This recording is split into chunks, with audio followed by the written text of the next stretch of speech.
Dacă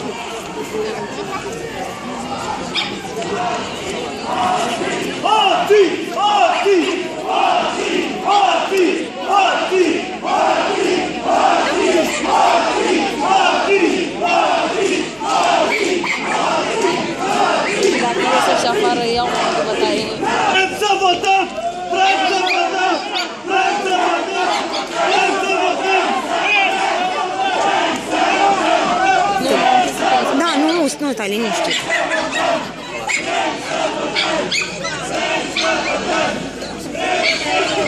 Nu știu dacă ai votat, nu vii să strige. Aia, polițiștii care s-au... Ha, zile. N-am pus, n-au...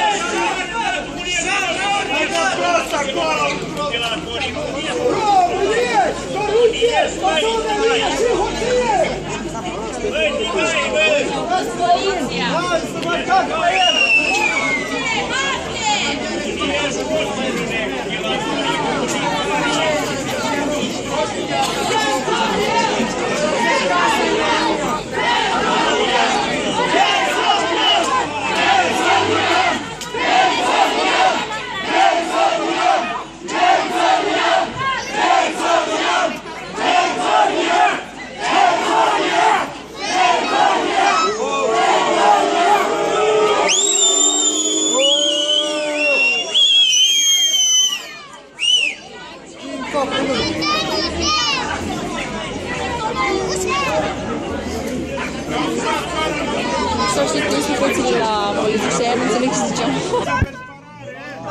Non vuole la giustificazione che mi hanno tolto questo diritto.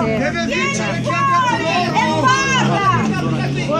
Anche voi dite che per i rumeni non vanno in Romania. Perché non vanno in Romania? Vogliamo un consulo per parlare con noi. Cioè, stiamo meglio qua.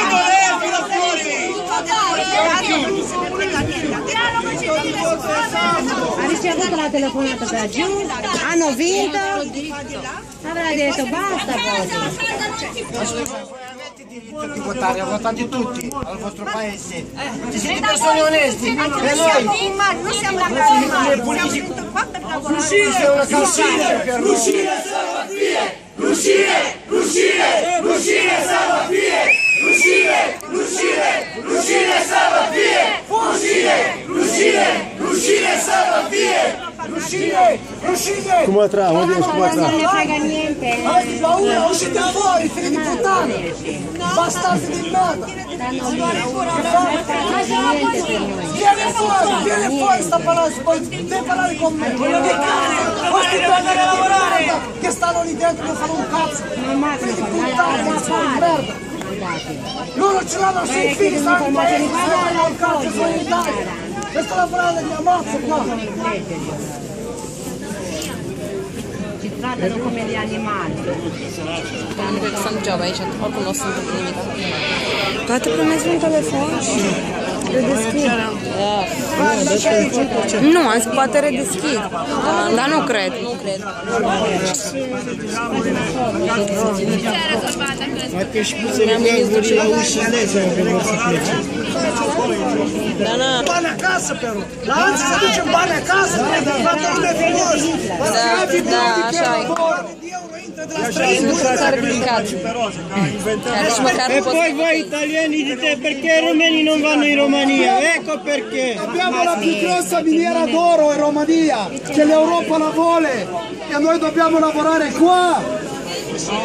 E questo che vuole Ponta, deve vincere Ponta, un criminale, un criminale. Și zile, oricum nu înțelege. Nu știi cine-i Ponta. E quello. L'America Dar vuole păi che și-ai doar cu vinca curbii, Ponta. adică îi spui și aici acolo. Acolo. Adesso ho fatto solo questa cosa. Oricum, nici ei nu s-a așteptau să fie așa multă lume. Dar preventiv putea să facă mai multe secții în Torino, văzând că în Torino și mai mulți români. Cum sunt ăștia? Știi? Hai, deci nu mai pot din ei. Da, consulat român. Nu știu câți români sunt în Torino? Când apar pe acolo și acolo,